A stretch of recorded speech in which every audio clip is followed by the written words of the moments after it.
네, 이제 국내 증시 투자 전략 같이 고민해 보겠습니다. 자, 유럽의 중앙은행이죠. ECB는 7번째 금리 인하를 단행했지만 우리 한국은행은 예상대로 기준금리를 연 2.75%로 동결했습니다.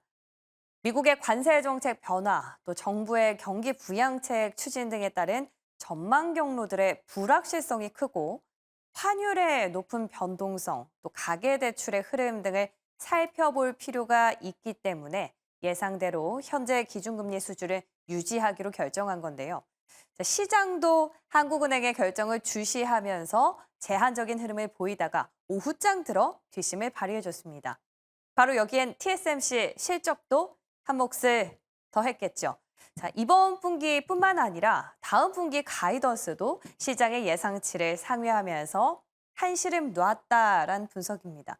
이런 가운데 젠슨 황 엔비디아 CEO가 중국 정부의 초청을 받아서 중국에 방문한 걸로 전해지면서 무언가 돌파구를 찾아낼지 귀추가 주목되고 있는데요. 자, 이와 동시에 이런 관세 영향권에서 벗어나기 위한 시장의 몸부림도 계속되고 있습니다. 실적부터 해서 여러 가지 답안들이 있겠죠. 그런데 어제는 현지 설비 투자, 관세 면제라는 키워드에 시장의 관심이 쏠렸습니다. 며칠 전부터 저희도 계속 점검하고 있지만 전력기기, 원전 이쪽 상승세가 심상치 않았었죠. 그런데 특히 전력의 경우에는 현지 생산시설 확대가 다시 부각되면서 관세에 대한 불안감이 일정 부분 해소됐고 여기에 데이터 센터에 대한 우려까지 조금은 잦아들면서 반도체와 함께 AI에 대한 기대감이 아직은 있구나라는 사실을 분명히 보여줬습니다. 그리고 태양광의 경우에는 상호 관세 면제 품목에 포함됐다라는 보도가 전해지면서 정말 오랜만에 10%가 넘는 탄력을 보여줬는데요. 이런 상승이 지속될지는 또 지켜봐야겠죠. 끝으로는 정책에 대한 모멘텀입니다. 자, 대선 경선 후보들이 공약에 대해서 키워드를 던질 때마다 관련 기업들의 주가가 들썩들썩이고 있습니다. 웹툰, 게임, 그리고 방산까지. 특히 게임의 경우에는 중국에서 흥행을 보이고 있는 시프트업 덕분에 또 센티가 전체적으로 더 탄력이 좋았는데요. 일시적인 급등락이 아니라 실체가 있으면서도 탄탄하게 갈 수 있는 후보군, 그런 기업들은 뭐가 있는지도 같이 추려보겠습니다. 자, 그럼 오늘 새벽에 또 핫했던 뉴스 기사들은 뭐가 있는지 확인해 보시죠. 오늘은 주요 인물들이 둘 다 언급됐습니다. 트럼프 대통령과 파월 의장. 트럼프 대통령이 파월 의장에 대한 불만을 노골적으로 드러낸 발언을 쏟아냈기 때문인데요. 자, 현지 시간 17일 트럼프 대통령은 파월 의장에 불만이 있다면서 내가 그를 내보내고 싶다면 그는 언제든지 떠나야 한다며 이런 사실을 이미 그에게 알렸고 그는 해임에 빨리 이루어져야 한다라고 말했습니다. 자, 바로 전날 이 시간이었죠. 파월 의장이 이코노미 클럽 연설에서 트럼프 대통령의 관세 정책을 간접적으로 비판한 데 따른 건데요. 이에 대해서 트럼프 대통령은 파월 의장이 어제 또 엉터리 보고서를 내놨다면서 현재 유가는 하락하고 식료품 가격도 내려가고 있으며 우리는 관세로 돈을 벌어들이고 있다고 반박하면서 파월은 항상 너무 늦고 틀리다. 연준은 유럽중앙은행처럼 오래전에 금리를 낮췄어야 했다라고 비판했습니다. 자, 파월 의장, 금리 인하 문제를 놓고 트럼프 대통령의 비난을 받고 있지만 임기 만료 전에 사임할 뜻은 없다라고 분명히 밝힌 상태죠. 때문에 오늘 이런 발언들이 시장에 미친 영향은 제한적이었는데요. 오히려 개별 기업들의 호재와 악재, 민감도가 더 높은 새벽이었습니다. 다음 기사로 만나볼게요. 자, 일라이릴리가 드디어 대형 사고를 쳤습니다. 현재 개발 중인 먹는 당뇨병 비만 치료제 오포글리프론이 임상 3상 시험을 통과했다라고 발표한 건데요. 이 오포글리프론은 위고비처럼 혈당과 식욕을 통제하는 GLP-1 계열의 약물입니다. 이 기존의 GLP-1 계열의 약물이 모두 주사제인 상황에서 바로 일라이릴리가 세계 최초로 먹는 당뇨병 다이어트 약을 개발하는 데 성공한 건데요. 하루에 딱 한 알씩만 먹으면 되기 때문에 부담도 적고 또 특히 바늘에 대해서 공포가 있는 사람들에겐 더할 나위가 없는 희소식이 될 겁니다. 여기에 안전성 또 효과 측면에서도 모두 우수한 걸로 전해졌는데요. 이에 대해서 뱅크 오브 아메리카는 체중 함량, 혈당 관리, 복용 내성, 그리고 안전성이라는 네 가지 기준을 모두 충족했다면서 이 정도면 최선의 시나리오에 가깝다라고 극찬을 했습니다. 자, 이 소식에 일라일리 주가도 15% 가까이 폭등하면서 마감한 반면에 경쟁사죠. 노보노디스크는 7% 하락하면서 장을 마쳤는데요. 자, 이번 결과 제약업계 판도를 바꿀 수 있는 혁명이다라는 얘기가 나오고 있는데 또 최근에 국내에서도 펩트론을 중심으로 비만 치료제 기업들의 시세가 종종 분출되고 있는 상황에서 과연 오늘 우리 시장에선 어떤 기업이 탄력을 받을지 관심이 쏠리고 있습니다. 저희도 같이 바로 확인해 볼게요.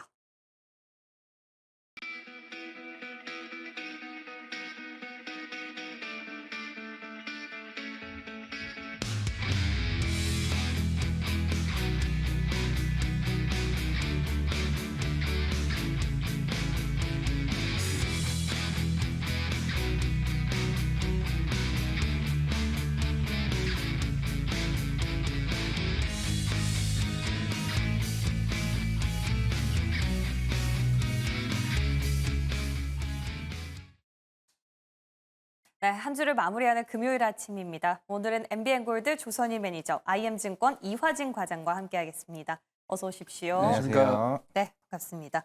자, 마무리까지도 쉽지 않네요. 여러 가지 체크할 만한 이슈가 많은 것 같은데요. 오늘 과연 두 분은 시장에서 어떤 키워드에 주목하실지 바로 만나보겠습니다. 차별화 랠리, 비만 치료제, 일본의 전국 CPI를 주목하자라는 포인트를 주셨네요. 자, 차별화 랠리, 섹터별로 말씀하시면 네, 아니 이제 미국하고 이제 달라졌다는 얘기죠. 아. 미국하고 이전에는 이제 동조화돼서 같이 움직였는데, 미국이 올라갈 때는 우리나라가 올라가지도 않고, 요즘은 미국이 폭락을 해도 우리나라 떨어지지도 않습니다. 이제 미국 증시와 우리나라 증시 별개로 움직인다라고 보시면 되고요. 특히 이번 주가 이제 부활절 아니겠습니까? 금요일 날은 원래 선금요일로 주식 투자가 미국에 없습니다. 오늘 저녁에는 여러분 발 뻗고 주무시기 바랍니다. 트럼프의 악재, 관세에 관련된 악재는 이미 시장에 다 반영이 됐습니다. 관세에 관련된 이슈는 걱정 안 하셔도 될 것 같고요. 국내 증시 다음 주부터 본격적으로 1, 4분기에 대한 매출과 영업이익 실적이 나옵니다. 실적이 좋은 업종, 실적이 좋은 종목 위주로 적극적으로 배팅하시기 바랍니다. 네, 좋습니다. 시원시원한 답변 주셨는데요. 우리 이화진 과장님은 약간은 좀 뭔가 챙겨보자라는 의미가 포함된 것 같아요. 네, 첫 번째로 일단 일본 이제 전국 CPI 같은 경우는 물론 이제 최근에 이제 엔화 강세가 계속 꾸준히 좀 이어지고 있고 특히나 이제 안전자산 5개 이제 중에서 뭐 금과 다음으로 이제 엔화에 대한 수요가 좀 굉장히 클 것으로 보이고 있는데 결국에는 지금 이제 막 8시 반에 이제 CPI가 어떻게 나오느냐에 따라서 추후에 월 1일 날 이제 BOJ가 열리게 됩니다. 그러면 이제 BOJ에 따라서 향후에 뭐 통화정책, 물론 지금 미국과 한국 간의 관세 협상이 지금 이루어지고 있는데 그게 관세 영향이 추후에 물가가 더 올라갈 거냐, 이제 아니면 줄어들 거냐 조금 방향성이 좀 정해질 것으로 보고 있기 때문에 일단 일본 CPI도 좀 굉장히 중요하고 물론 이제 앞에서 이제 앵커님들이 브리핑을 하셨지만은 그동안 이제 우리나라 제약 바이오 업체들 물론 이제 그동안 뭐 폐암 치료제, 뭐 간암 치료제와 같은 뭐 HAB, 뭐 FDA 승인 여부도 남아 있는 상황이긴 하겠지만은 그만큼 이제 비만 치료제가 그동안 1차 치료제가 나오고 나서부터 물론 어제도 팩트론이 뭐 장기 지속형 플랫폼에 관련된 뭐 기술 이전에 대한 기대감 뭐 그게 나왔다가 이제 어제 이제 일라일리가 이제 기존의 경구형 이제 임상 3상은 이제 승인을 했다라고 나오고 있는데 이제 결국에는 이제 내년부터 이제 허가 신청을 하게 되고 이제 본격적으로 이제 판매 이제 앞설 것으로 보고 있기 때문에 그만큼 제약 바이오와 관련된 이제 여러 섹터 간의 치료제에 대한 인상 데이터가 이제 계속 긍정적으로 좀 좋아지고 있다 말씀드리겠습니다. 네, 좋습니다. 자, 일라일리 말씀해 주신 김에 네. 최근에 또 제약바이오 안에서는 플랫폼 기업도 좋지만 펩트론 중심으로 계속해서 비만 치료제 탄력도 좋은 상황이라서 오늘 우리 증시에 어떤 기업들이 각광을 받을지 이에 대한 부분들 좀 추려보고 싶은데요. 매니저님 혹시 이 관련해서 보고 있는 기업 있으세요? 뭐 1112 비만 치료제 관련된 있는 거는 다이렉트로 뭐 펩티론이죠. 아. 단기적으로도 급등해서 많이 올라왔는데 네. 사실 이제 가는 종목이 원래 갑니다. 보통 비만 치료제 관련해 가지고 한 10개 정도 안으로 압축이 돼 있는데 지금 단기적으로도 펩트론이 얼마 전에도 급등해서 연출이 됐는데 계속 같이 그러니까 미국의 1112가 시그널로 올라가면 같이 올라가더라고요. 그래서 펩트론 관심 있게 지켜보시고 사실 단기적으로 먹는 이 그 비만 치료제가 1112가 먼저 나온 건 아니지만 오늘 특이하게도 약간 수급이 많이 쏠린 것 같아요. 그래서 그 발표 이후에 그리고 이번 주 다음 주 넘어가면 또 1112 실적이 발표되는데 실적도 상당히 긍정적으로 보고 있는 것 같습니다. 그래서 다른 쪽에 투자하고 계셨던 분들이 특히 이제 서학개미 하시는 분들이 1112 이슈 가지고 굉장히 많이 어저께 배팅을 하셨더라고요. 네네. 그래서 관련 그 링크나 아니면 그쪽 사이트에 있는 게시판들을 보니까 난리가 났습니다. 네, 그래서 단기적으로도 이슈가 되기 때문에 사실 이게 비만 같은 거는 뭐 남자도 그렇고 여자도 그렇고 관심 있는 거 아니겠습니까? 전 세계적으로 전부 다 관심 있는 분야이기 때문에 아마 단기적인 폭발이 나오는 것 같고 국내에서도 관련된 종목들이 굉장히 강하게 움직이는데 원래 1등 종목만 공략하시면 돼요. 펩트론이요? 네, 맨날 네. 2등, 3등 꼴등 보시는 분들은 수익도 안 납니다. 1등만 네. 보시기 바랍니다. 좋습니다. 제 주변에도 보면은 비만 주사제, 펩트론, 위고비 맞으시는 분들 꽤 있었는데 그 주사 맞기 조금 부담스러우신 분들한테는 진짜 모처럼 호재가 아닐까 싶어요. 시장을 떠나서라도. 근데 지금 기사에서는 보면 1112가 최초로 경구용 비만 치료제 임상 3상을 통과했다라고 전해졌는데 이게 최초가 아닙니까? 이게 원래 삼천당 제약이 이제 에스페스 플랫폼으로 이제 기존에 이제 경구형 치료제로 이제 여러 플랫폼이라고 했으니까 플랫폼이니까 기존에 이제 리베세스 이제 제넬릭 의약품이 이쪽으로 이제 경구형 제품으로 뭐 중국이나 인도 이쪽 시장을 일단 공략을 하려고 준비 중에 있는 상황이긴 합니다. 물론 근데 다른 점은 어제 1112가 임상 성공했던 거는 저분자고 그리고 삼천당 제약 같은 경우는 고분자입니다. 근데 물론 오늘 이걸 시장에서 어떻게 해석할지가 굉장히 중요하겠죠.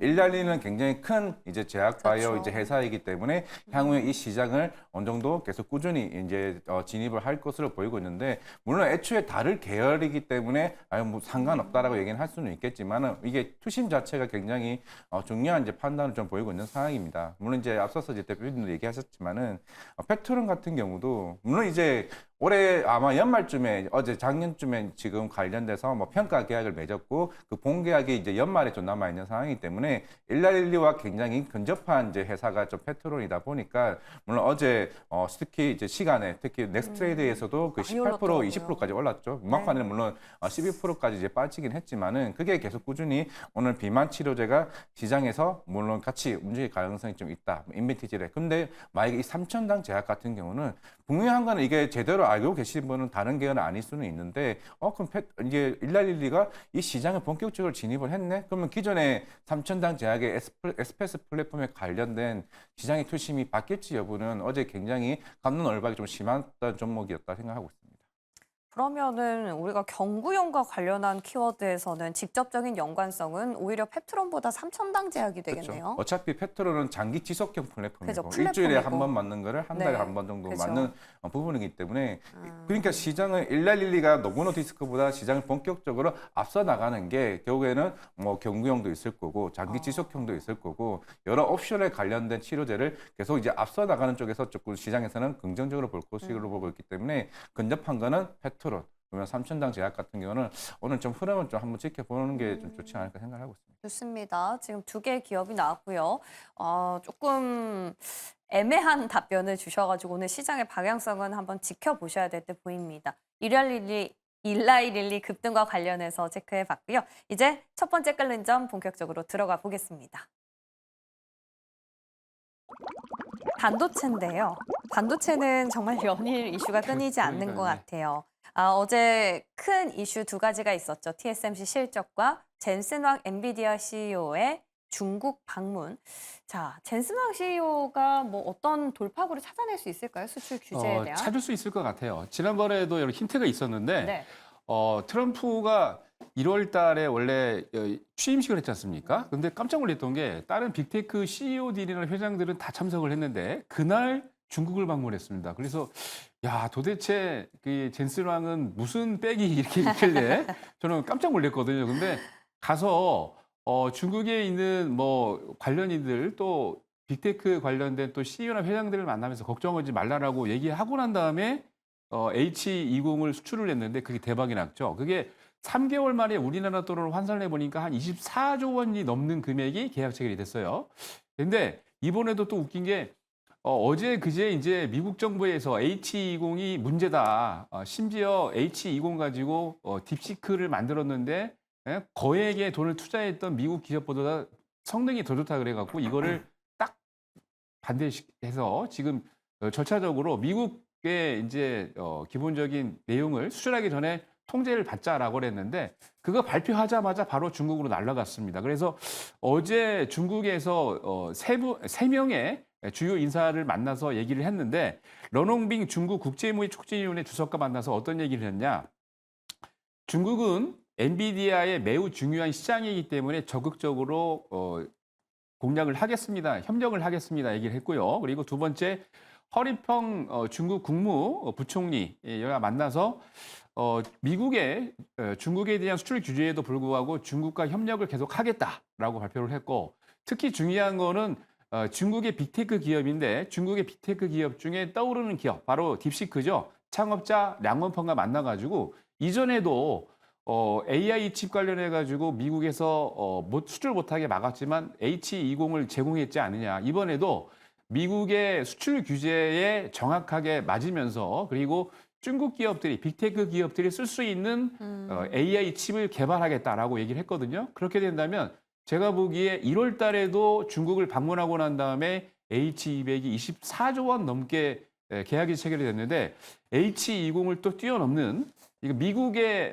상무부 규제를 뛰어넘을 수 있는 그런 또 칩을 개발할 것 같아요. 그래서 야 역시 항상 생각하는 것보다 우리가 생각하는 것보다 뛰어넘는 그런 기술 전략을 하고 있기 때문에 분명히 젠슨왕이 얘기했던 대로 될 것 같습니다. 그래서 많은 분들이 좀 엔비디아 실적 걱정하시는데 제가 보기에는 오히려 이거를 타개할 수 있는 기회가 오지 않나라고 보고 싶습니다. 그러니까 뭔가 제2의 H20이 나올 것이다라는 얘기셨는데요.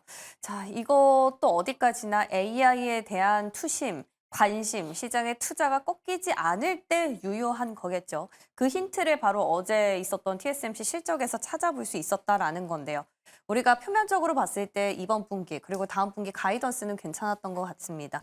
근데 여기서 궁금증은 AI에 대한 거품론이 어제 실적을 베이스로 해소가 됐다고 보시는지 이 포인트랑 엔비디아 수출 금지 영향에 따라서 TSMC 영향이 있었는지 이 두 가지가 될 것 같아요. 네, 아마 어제 실적의 관전 포인트는 1분기 실적이 잘 나오는 것보다는 실제로 이제 관세 이슈로 인해서 아니면은 마이크로소프트 데이터 센터에 대한 이제 캐펙스 투자 감소로 인한 물량들이 가이던스가 낮춰질 것인가에 대한 아마 좀 이게 좀 관전 포인트가 아니었나 생각을 하고 있습니다. 물론 이제 실제로 이제 어제 KSMC Q&A에서도 얘기가 나왔던 거는 물론 아직까지는 관세를 통해서 선주문에 대한 부분은 아직까지는 관찰되지 않았다는 부분이고 물론 이거는 추후에 관세가 어떻게 협상이 되느냐에 따라서 좀 지켜봐야 될 부분이라 좀 생각을 하고 있습니다. 물론 이제 만약에 그런 흐름대로 시장에서 예측을 했다면은 어제 TSMC 주가는 굉장히 좋았어야 되는 거긴 한데 실제로 거의 약 강보합적으로 이제 마무리가 됐다는 말이죠. 아직까지는 결국 이제 이런 엔비디아와 실제로 빅테크 업체 간의 그런 시장에 대한 이제 캐펙스 투자에 대한 부분들이 아직 시장은 명확하게 더 나갈 것이라는 것이 아직까지 불명확합니다. 물론 이제 4월 말쯤에 그러니까 4월 한 24일, 25일쯤에 이제 마이크로소프트와 아마존닷컴 실적 발표가 좀 남아 있긴 합니다. 물론 이제 마이크로소프트는 2월 초에도 마찬가지였고 지난달에도 일단 적어도 캐펙스 축소에 대한 부분은 어느 정도 시장에 대한 이제 스탠스 자체가 좀 바뀔 수는 있다고 보이고는 있는데 대신에 메타나 이제 아마존닷컴 같은 경우는 오히려 이제 캐펙스를 본격적으로 더 확대되는 이제 구간에 있는 좀 상황이라 좀 생각하고 있습니다. 물론 이제 엔비디아 같은 경우도 올해 하반기 때부터 블랙엘 울트라를 원래 양산을 계획해 있었는데 그게 계속 지연되는 이슈가 있는 상황이고 물론 이게 결국 수율이 안 나오는 것도 없지 않아 있겠지만은 물론 이제 TSMC도 어제 뭐 60% 이상 뭐 성장이 나왔다라고 하고 있지만은 이게 2분기나 1분기 때도 마찬가지였지만 특히 3나노나 5나노 쪽에 그 수요가 조금 빠르게 오기는 했는데 그것도 제가 봤을 때는 좀 관세에 따라서 좀 선반영되는 오더 물량들이 좀 나오지 않았을까라고 생각하고 있습니다. 그렇다는 건 시장은 아직까지는 TSMC가 중요한 어느 정도 기준쯤 되는 건 맞긴 하겠지만은 결국에는 빅테크 업체들의 변화 이게 결국에는 제가 봤을 때는 4월 24일 날 SK하이닉스 실적 발표도 있겠지만은 여러 빅테크 업체들에 몰리는 실적 발표 시즌이 반도체의 이런 주가에 대한 방향성이 좀 굉장히 방향성이 명확하게 좀 나오지 않을까 생각을 하고 있습니다. 그러니까 어제 실적 통해서 시장의 의구심이 다 지워지진 않은 것 같아요. 결국에 빅테크들이 얼만큼 투자를 할 것이고 이에 대해서 앞으로 금액을 늘릴 것이냐가 결국에 관전 포인트가 될 것 같습니다. 자, 그럼 우리 그 전까지 반도체 투자는 어떻게 해야 될까요? 종목으로 한번 볼까요? 두 분 다 보류 주셨는데 어떻게 근데 계속 시장에서 막 반도체 섹터가 아예 분위기가 막 살아나는 건 아니지만 그렇죠. 그래도 그 안에서 개별주들 네. 움직임이 좋은데 어제도 이제 악재가 나왔는데 한미반도체가 급등을 했어요. 예, 아시겠지만. 한미반도체는 또 삼성전자인데 악재는 그렇죠. 아니지 않습니까? 이상하게 이제 아시겠습니다만 SK 하이닉스 향으로 넣고 있는데 네. SK 하이닉스에서 이거 봐라 우리한테만 하는 게 아니고 다른 쪽으로 양다리를 거쳐 이랬는데 이게 이제 그 전날 미국 증시에서도 이제 악재가 나왔기 때문에 한미반도체나 HBM3 관련해서 종목들이 이 급락하지 않겠나 거기다가 SK 하이닉스가 좀 열받았어요. 아시겠지만 한미반도체가 우리가 HBM 수율 잘 나오기 위해서 한미반도체에 SK 하이닉스 직원까지 급발을 해가지고 같이 도와주고 있는데 양다리 이랬는데 오히려 주가는 급등이 나왔거든요. 그러니까 우리가 생각하고 있는 섹터도 그렇고 우리가 생각하고 있는 방향으로 안 가고 있는 것 같아요. 그래서 사실 반도체가 지금의 이제 주도 업종군은 아닙니다만 개별 종목으로 이슈가 있는 것들 보면은 그리고 기술력이 있는 애들 보면은 굉장히 강하게 반등이 나오고 있는데 근데 이게 트렌드는 반도체는 아직 아닌 것 같아요. 그래서 개별 종목 나오는 거 이슈에 물려 있는 분들은 좀 수익 내고 나오시는 게 좋을 것 같고 네. 단기적으로는 그런 트렌드는 계속 유지가 되고요. 반도체는 조금 이게 관망하시다가 보시는 게 좋을 것 같습니다. 네, 역시 우리 과장님도 빅테크 실적까지는 좀 기다려보자라는 의견 유지되는 그렇죠. 겁니까? 빅테크 실적도 네. 그러니까 그게 제일 중요한 거죠. 그게 이제 흐름이고 이제 앞에 대표님 얘기했던 것처럼 어제 어떤 이제 이슈가 있었냐면은 다음 주 화요일 한미 반도체 IR이 있습니다. 네. 갑자기 IR을 잡았는데 삼성전자 이슈가 나왔죠. 근데 저도 이제 최근에 삼성전자가 1분기 때 8단과 12단 반도체를 인증을 했다는 얘기가 여기저기 나오곤 했습니다. 물론 이제 작년부터 얘기가 나오긴 했지만은 대부분 그 정도 자꾸 지연되는 모습을 나왔지만은 또 5월 초에 기자 관련 이제 의견이 또 잡혀 있는 상황이기 때문에 한미 반도체가 그러면 삼성전자와 그럼 본격적으로 HBM 생산이 이루어질 수도 있는 건가라는 조금 생각도 해볼 수가 있는 거기 때문에 물론 빅테크 업체들의 스탠스의 변화는 있을 수는 있겠지만은 적어도 삼성전자와 한미 반도체와 관련된 트레이딩식에 대한 접근은 조금 유효하지 않을까 생각은 하고 있습니다. 그 한미 반도체와 삼성, SK 그 안에 있는 지금 무종의 관계가 굉장히 복잡한 걸로 알고 있거든요. 이에 대한 부분들을 시장에서 어떻게 해석을 하고 그 안에서 일말의 가능성으로 여지를 줄지에 대한 부분들 궁금해집니다. 어쨌거나 전체 섹터 의견은 보류가 나왔으니까 아직까지는 좀 지켜보셔야 될 것 같아요. 이제 두 번째 끓는 점 넘어가 보겠습니다. 관세 영향이 조금은 적다라는 평가가 나온 두 섹터가 어제는 전력기기와 태양광이었습니다. 매니저님, 네. 저희가 지난주부터 전력이랑 원전의 시세가 조금씩 나오네요. 그렇죠. 어떻게 보세요? 전력기기는 저는 개인적으로 예. 고점을 찍지 않았을까라고 생각을 하고 있었어요. 그래서 이제 제가 전력기기를 사실 올해 1월 달에 이제 2% 다음 프로에 이제 제가 추천해가고 LS 한 50% 가까이 이상 수익이 났는데 근데 그때 기점으로 해서 제가 계속 수출 데이터를 보고 있는데 수출 데이터가 피크를 찍은 것 같거든요. 근데 3월 달하고 특히 이제 1, 4분기 때 나온 거 며칠 전에 나온 걸 봤더니 깜짝 놀랐습니다. 수출 데이터 제가 이제 그림을 준비한 게 있는데 조금 그걸 보여주시죠. 데이터를 제가 보니까 이게 지금 효성중공업이 초고화 변압기 수출액인데 1000kV 암페어짜리인데요. 깜짝 놀랐던 게 원래 전반적으로 봤을 때는 피크상 지금 보면은 수출 단가는 지금 이제 위에 녹색으로 돼 있는 게 계속 우상향해서 올라가고 있죠. 이게 수출 데이터 중에 바로 달러 가격 우상향인데 수출 가격이 달러 연동돼 갖고 지금 녹색으로 돼 있는 게 올라가고 있어요, 계속. 그러니까 저점이 낮아지고 있고 고점이 올라가고 있죠. 이 뜻은 가격이 계속 올라가고 있다는 뜻이고요. 깜짝 놀랐어요. 계속 올라가고 있습니다. 그리고 다음 장 하나 보여주시죠. 다음 화면 이렇게 보시면은 전반적으로 요거예요. 수출액이 가만히 보니까 효성중공업도 그렇고 전반적으로 이 그 변압기, 전력기기에 들어가 있는 기업들이 지금 보시면은 작년 3분기, 4분기에 꼭지를 찍었습니다. 수출이 그죠? 그래서 꼭지를 딱 찍었는데 더 중요한 거는 다음 장입니다. 다음 그림 한번 보여주시죠. 전체 우리나라 이게 깜짝 놀랐던 거예요, 제가. 왜냐하면 수출 데이터는 보통 보면은 작년 3분기, 4분기 기점으로 해서 고점을 딱 찍었거든요. 근데 지금 보면 HD 현대일렉트릭, 효성중공업, LS일렉트릭, 그다음에 일진전기 등 고압 변압기를 수출하고 있는 기업들의 데이터가 뭐 미국뿐만이 아니고 중국과 인도 전 세계적으로 지금 수출을 하고 있는데 계속 우상향하고 있습니다. 미국 수출하고 있는 것만 작년 3분기, 4분기 고점을 찍었습니다만, 그러니까 제가 개인적으로 이렇게 추출해서 생각을 해보니까 이미 HD 현대 일렉이 지금 거의 한 고 변압기가 금액이 하나에 한 60억에서 한 200억 해요. 근데 이거를 HD 현대 일렉 같은 경우는 한 100대를 1년에 만들 수 있는 공장을 만들고 있는데 효성중공업은 얼마 전에 발표했습니다만 한 200대 내지 250대를 만든다고 해요. 그러면은 계산을 제가 해봤거든요. 한 개 비싼 게 200억인데 200대를 만들면 4조 원이에요, 그거만. 와, 금액이 장난이 아니죠. 근데 중요한 거는 효성중공업이 지금 미국 내에서만 보더라도 공장이 이제 테네시주에 있는데 그거를 지금 캐파를 아까 말씀드린 대로 한 150개 지금 1년에 만들고 있는데 200개, 250개로 늘린다고 합니다. 그러면은 미국 내에서 아직 1등은 아니에요. 마켓쉐어에서. 마켓쉐어 1등 하고 있는 게 지멘스나 지인데 그 친구들이 하고 있는 게 한 10% 정도 좀 미만인데 250개까지 만들면은 미국 내에서 1등입니다.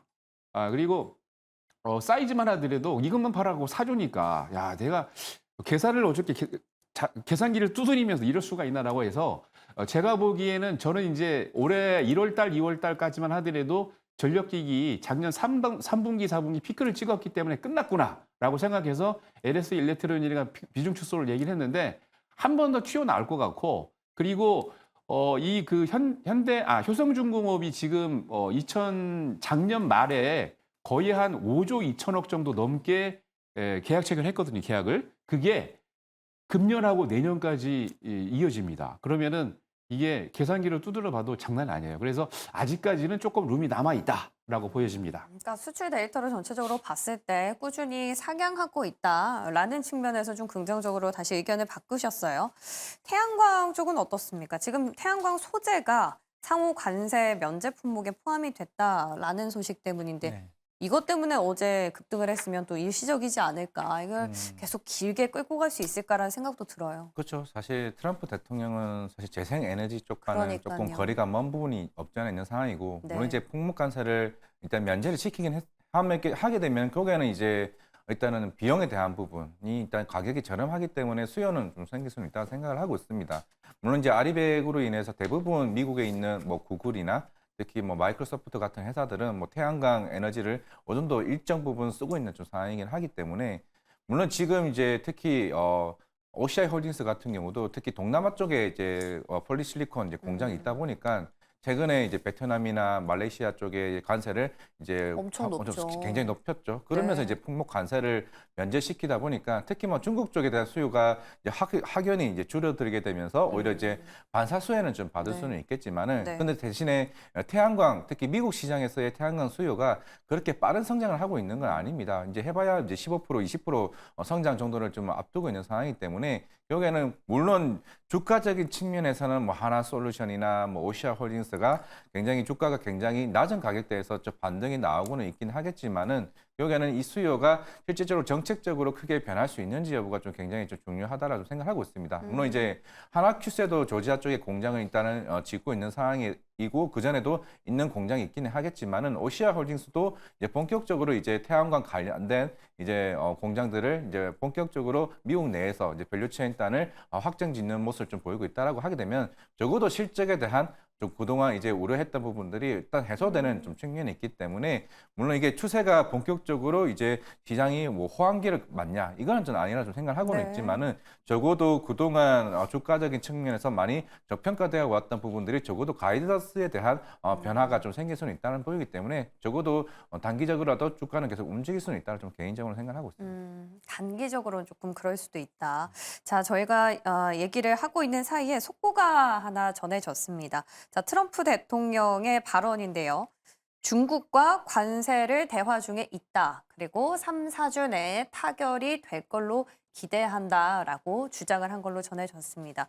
뭐 구체적인 내용이 나오는 대로 저희가 또 다시 전해드릴 테지만 지금 저희가 태양광 얘기를 하고 있던 찰나에 중국과 관세에 있어서 대화를 잘 하고 있다라는 얘기가 전해지니까 직관적으로 가장 먼저 드는 생각이 그럼 반사수의 기대는 또 날아가겠구나라는 생각이거든요.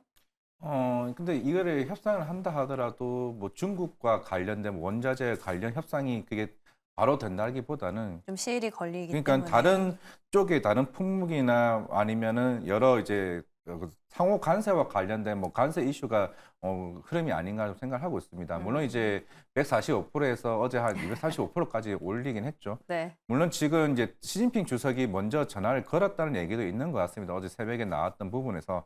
물론 이제 트럼프 입장에서도 물론 어느 정도 뭐 명확하게 우리는 협상을 빠르게 진행할 거다라고 얘기는 하지는 않았습니다만은 일단은 먼저 손을 내밀었다는 측면에서는 뭐 일단은 시장에서는 분위기가 좀 좋지는 않을까 좀 생각을 하고 있기 때문에 네. 뭐 추후에 아까 얘기했던 뭐 태양광 관련해서는 뭐 그렇게 반사수에 대한 부분이 뭐 사라졌다 뭐 이런 정도는 아니라고 생각하고 있습니다. 과장님 얘기 덧붙여가지고요. 원래 걱정 안 하셔도 되시는 게 미국 정부에서는 바이든 정부에서도 신장 지난번에 말씀드렸잖아요. 2019년도 신장 유구르 때 대서특필을 했거든요. 호주 ABC에서. 그다음에 바이든이 설명을 했습니다. 신장 유구르에서 나오고 있는 폴리실리콘이 이제 SI 이게 규소로 만드는 건데 그걸 소재죠. 소재를 쓰면 안 된다라고 그래갖고 중국의 1등부터 10등이 미국에서 다 차지하고 있었거든요. 태양광을 다 내쫓아 버렸어요. 법안으로 책정이 돼 있기 때문에 이 법을 바꿀 수는 없습니다. 그렇기 때문에 제가 보기에는 OCI 홀딩스 과장님 말씀처럼 아주 미국 내에서 지금 공장도 원래 한 1000kW 이렇게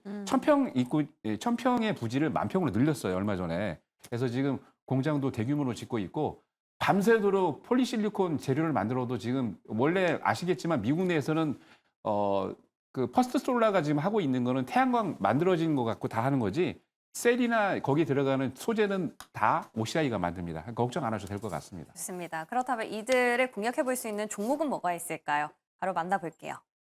효성중공업 그리고 보류. 네, 보류 어떤 입장인지 잘 알겠습니다. 그리고 지난주에 전력에 대한 관심주 여쭤봤을 때 HD 현대일렉트릭 주셨었는데 네네네. 효성중공업으로 네. 의견 그래서 변경하셨습니다. 중공을 바뀐 이유가 차트가 살아있더라고요. 차트가 살아있고 제가 좀 말씀을 잘못 드렸는데 작년 연말까지 수주 잔고가 5조 2천억이 아니고 9조 2천억이에요. 네. 그러니까 여기에 지금 그 70% 이상이 금년하고 내년까지 연이어서 이제 연계가 되기 때문에 그러면은 매출 연도가 2년이 되면서 매출과 영업이 늘어나고요. 그리고 더 중요한 거는 지금 그러니까 가격이 계속 올라가고 있습니다. 그리고 얼마 전에 735인가 756kW 가장 큰 사이즈를 지멘스나 GE도 못 만들었는데 효성중공업이 유일하게 만들어갖고 미국의 5대 전력기구가 회사가 있는데 거기 납품을 했습니다. 그 정도로 기술력이 있다는 거 차트 살아 있습니다. 관심 있게 지켜보십시오. 좋습니다. 효성중공업을 관심주로 저희 들어봤고요. 두 번째 섹터 여기서 마무리하고 세 번째 마지막 끓는 점 넘어가 보겠습니다. 자, 정책주예요. 정책주에 대한 관심은 아무래도 대선이 있기 전까지는 계속되리라 봅니다. 네, 이게 뭐 하나 이렇게 뚜렷하게 중심을 잡고 갈 만한 게 있을까라는 생각이 들어요. 왜냐하면 그 안에 너무나 많은 옵션들이 있는데 이게 변동성이 원체 크다 보니까 어제만 해도 뭐 엔터, 컨텐츠, 게임, AI 다 괜찮았거든요. 두 분 어떤 데 좀 포커스를 맞추고 계셨을지 키워드로 한번 만나볼게요. 게임과 엔터입니다.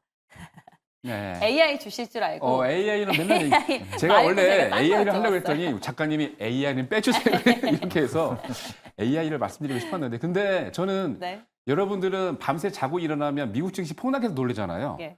저는 깜짝 놀라는 게 산업 부분이 이렇게 발전할 수 있나고 깜짝 놀랍니다. 그게 왜 그런가 하고 조사를 해보니까 어저께 이제 야 그러면 AI 빼고 할 게 없는데 그래서 제가 머리를 싸매고 산업별로 섹터별로 막 조사를 해보니까 와 게임 부분이 장난이 아닙니다. 아, 그래요? 게임이 앞으로 여러분들 엔터하고 컨텐츠 이쪽보다 게임 산업이 2년 지나면 더 커집니다. 그러니까 우리나라 문화진흥원이나 여러 군데서 이제 섹터별로 연구한 거를 분석한 걸 보니까 2027년도에 게임 산업이 무려 501조, 1조는 왜 붙였는지 몰라요. 그러니까 500조가 넘어가는 사이즈로 커지는데 이게 엔터 산업과 컨텐츠 산업을 능가하는 거죠. 네. 야, 그러면은 이 게임 산업 여러분 열심히 또 보셔야 됩니다. 특히나 우리나라도 지금 게임 산업에 대해서 열심히 지금 그 게임 회사들을 지원을 해주는데 보통 이제 게임 섹터가 빠르게 증가하고 있는 국가들, 예를 들어서 일본이나 중국, 미국 그리고 희한하게도 태국 같은 곳도 지금 굉장히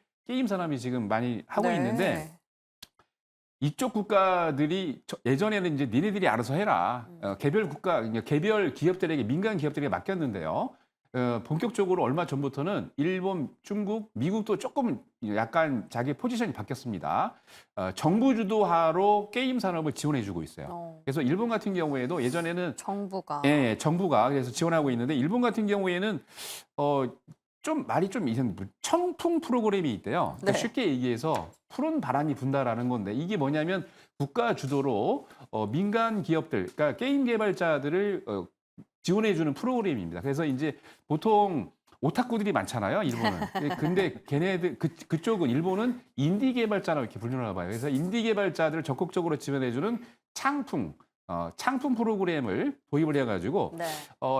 작년 같은 경우에도 쿨 재팬 전략 개정을 통해서 문화 콘텐츠를 육성하는데 거길 게임을 집중적으로 두고 있고요. 네. 중국 같은 경우에도 중국 이미지가 안 좋지 않습니까? 사회주의 국가, 공산주의 국가인데 게임을 정부 지원을 육성해주면서 국가 이미지까지 바꾸고 있습니다. 그러니까 미국 같은 경우는 민간 기업들 얘네들이 알아서 하고 있지만 약간 육성책을 좀 제시를 하면서 네. 미국도 올라가고 있는데 500조 원 규모까지 늘고 있기 때문에 이렇게 되면 우리나라도 약간 좀 우리나라는 정책이 좀 게임은 애매모해요. 네. 근데 앞으로 우리나라도 국가 정책으로 밀고 나가는 게 좋을 것 같습니다. 27년까지 510조 규모로 성장을 한다는 건 우리나라 게임 시장 말고 아니 전 전체 글로벌 세계적으로 시장. 예, 보신다라는 그러니까 엔터나 네. 다른 축보다는 네. 더 사이즈가 크다는 얘기죠. 네. 어떻습니까? 우리 겜돌이 대표 주자신데 항상 게임 말씀해 주시다가 오늘은 엔터를 가져오셨어요. 네. 그 이유도 궁금하고 게임에 대한 매력도도 짧게 들어보고 싶고요. 게임은 이제 단순하게 얘기하면 작년에 중국이 움직이기 시작했다는 거죠. 아. 작년에 검은 신화 50이라는 대표작이 나오게 되면서 실제로 전 세계적으로 행사가 있는 곳에서 이제 게임 어워드 1등을 중국이 했습니다.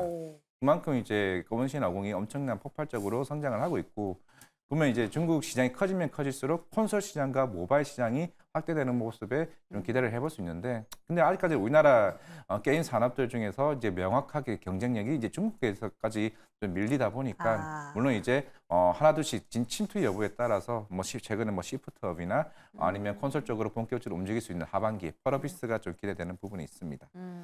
일단 뭐 엔터 쪽으로 얘기를 하게 되면 결국에는 중국이 지금 미국과의 갈등이 계속 이제 더 본격화되고 있는 상황이고 특히 중국은 만약에 미국으로 인해서 미국 비중이 줄어들게 되면 결국 내수 소비를 살릴 수밖에 없다고 생각하고 있습니다. 그게 결국에는 이틀 전에도 나왔던 특히 서비스 산업과 관련된 내수 소비 진작 발표를 해왔던 거는 일단 제일 중심은 저는 엔터라고 생각을 하고 있습니다. 우리가 콘서트를 열게 되면 그 파급 효과가 음식이나 아니면 여러 관광 관련 상품들이 함께 이제 소비가 살아날 수밖에 없다로 좀 보이고 있기 때문에 그러면 하나 둘씩 이제 중국은 엔터와 관련된 콘서트나 공연과 관련 이게 본격적으로 해제될 가능성이 저는 개인적으로 올해는 좀 맞다라고 생각을 하고 있습니다. 이게 네. 거의 한 5년 동안 한한정 해제라는 명칭이 계속 꾸준히 나왔지만은 올해는 분명한 거는 어느 정도 열릴 가능성이 굉장히 높아진다라고 하게 되면 네. 결국에는 이런 아티스트들이 굉장히 많은 좀 하이브가 가장 큰 수혜가 되지 않을까 생각을 하고 있습니다. 결국에 이 두 분의 발언을 좀 정리를 하면요. 같은 결에 있네요.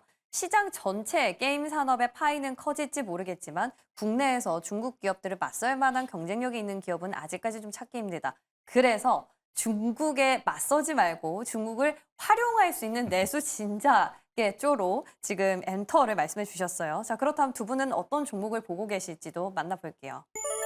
크래프톤과 하이브입니다. 아, 크래프톤. 네. 매번 크래프톤 들고 오셨었는데. 크래프톤 1등이죠. 텔레파시. 1등인데 제가 이제 한 20년 전에 가르쳤던 제자가 벌써 크래프톤이 지사가 유럽 지사가 네덜란드에 있는데 네덜란드에 가 있어요 지금. 근데 네. 그 친구 얘기 들어보니까 엄청 잘 된다고 합니다. 어. 특히 이제 3월 28일 날 출시됐던 인조이가 4월 4일까지 일주일 만에 100만 장 이상 판매가 됐습니다. 그 정도로 속도가 빠르게 매출이 올라가고 있고 인생 시뮬레이션 게임으로 500만 유저 이상을 보유를 하고 있으면서 매년 3천억 이상 매출이 올라가고 있어요. 찍히고 있습니다. 숫자가. 그리고 인조이뿐만이 아니고 이제 서브노티카 2에 이어서 블랙버짓이나 말로르까지 해서 매출 신작을 올릴 수 있는 그런 게임들이 계속 늘고 있는데 그렇게 된다면 차트상으로도 보면은 NC 소프트는 저 땅바닥 밑을 기고 있는데 크래프톤은 하늘을 날고 있거든요. 네. 그러니까 1등 주도주는 크래프톤이라는 거 게임에서. 그래서 크래프톤만 보시면 될 것 같고 네. 앞으로 엄청 매출이 더 늘 것 같으니까 관심을 좀 가져보시기 바랍니다. 맞아요.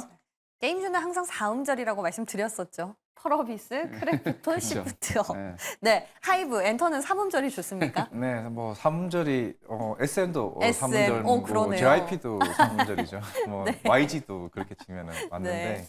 물론 이제 하반기에 이제 본격적으로 BTS가 이제 활동을 재개될 것으로 일단 보이고 있기 때문에 우리가 그동안 이제 빌보드 차트에 들어가는 아티스트가 생각보다 요즘에 많이 없어졌죠. 이산전 전만 하더라도 항상 매주마다 나온 게 뭐 빌보드 차트 메디 안에 들었네 이런 여러 가수들이 나왔었는데 물론 이제 실적으로 이제 보여줘야 될 시기가 온 것 같습니다. 이제 결국에는 멀티 레이블에 따른 수익성이 강화가 좀 굉장히 중요할 걸로 보이고 있고 올해 1월 2월 달부터 키플립이나 하츠토 하츠와 같은 여러 계열사들과 관련된 신규 아티스트가 나온다는 측면이고 하이브도 이제 올해 글로벌 아티스트들이 하나둘씩 나온다는 측면이라고 하게 되면 중국 네. 시장만 열리면 된다. 중국은 여러 굿즈 상품과 콘서트 티켓 가격이 굉장히 가격이 많이 올라오는 상황이기 때문에 그만큼 수익성은 더 커질 수 있다는 데 좀 베팅을 해볼 필요는 있다 생각하고 있습니다. 전제가 있습니다. 중국이 열려야 한다. 하이브까지 저희 정리 마치겠습니다. 한 주 마무리 잘 하시고요. 두 분 여기서 인사드릴게요. 고맙습니다.